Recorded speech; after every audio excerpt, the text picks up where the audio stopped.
Today we will be learning about gambling in Minnesota. These will include the laws and regulations on Native American land. The federal law on gambling is that gambling can be conducted on Indian land. It is regulated through the Indian Gaming Regulatory Act.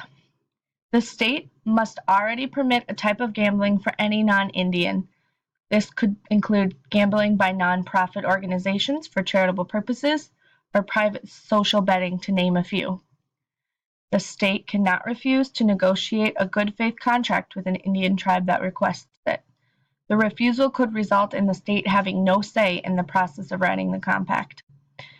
This means if a state does not want an Indian casino on the reservation, that they could try to ignore the request for that good faith contract, but in the end it will end up with the federal law and federal courts stepping in and deciding for that state. A definition of Indian land is part of a federally recognized Indian reservation.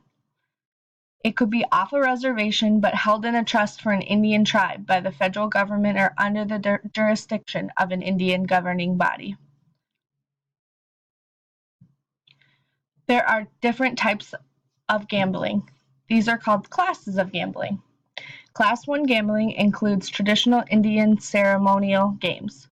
These are controlled only by tribes. There is no state or federal regulation within these games. Class 2 gambling includes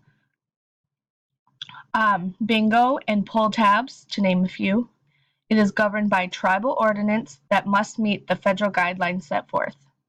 It also has to be approved by the National Indian Gaming Commission. Games where players play against each other rather than against the house are also included in these Class 2 gambling. Class 3 gambling includes banking card games like roulette, baccarat, and blackjack, and also the mechanical or electronic machines, including slot machines.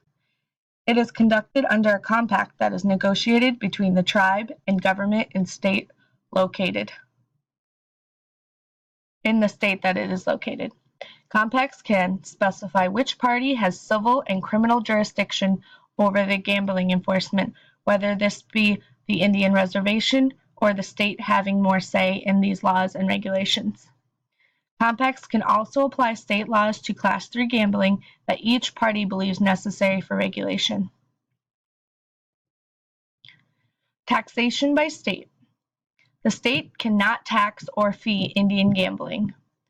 They can agree, however, with the tribe for compensation for inspection regulation.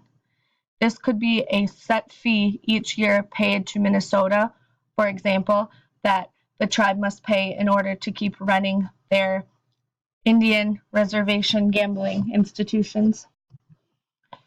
And non-Indian employees at casinos will have their income taxed, whereas if a tribal member is an employee at the Indian reservation, income is non-taxable. A definition of a compact results of good faith negotiation or court orders if the state refuses to have these good faith negotiations, and states have no say in regulating those Class 2 games like bingo or pull tabs. The Minnesota Tribal State Compact. Minnesota has 11 tribes currently.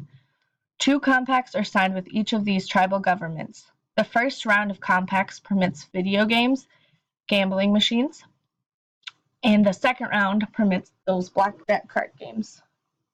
Requirements held under these compacts include devices meeting state specs, games played by the set rules, and specific payouts are ensured to players. Permitted Class 3 games in Minnesota are blackjack and those video games of chance. The compact also provides for inspection of machines by the Department of Public Safety, licensing of casino employees, whether they be on the Indian reservation or outside employees, the machine payout percentages ensured to those who play at the casino, and regulation of blackjack.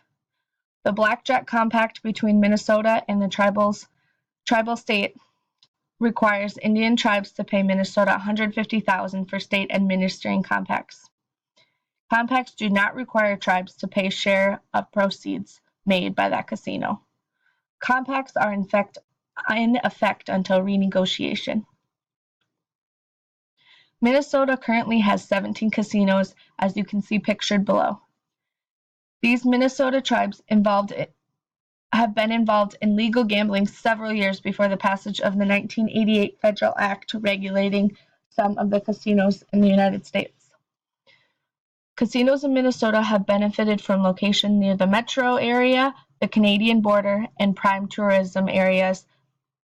71% of these casino patrons come from outside Minnesota or local area to gamble. Minnesota is fast to complete compact negotiation processes with the tribes. For our group activity today, I would like you to find 2 or 3 partners, and we are going to create a word web with the handout that I have given you. I want you to identify the important concepts or ideas from the lesson. After we complete this, I would like to take an assessment with you guys using the clickers on your desks, and these will be true or false questions to test what you have learned today. Thank you.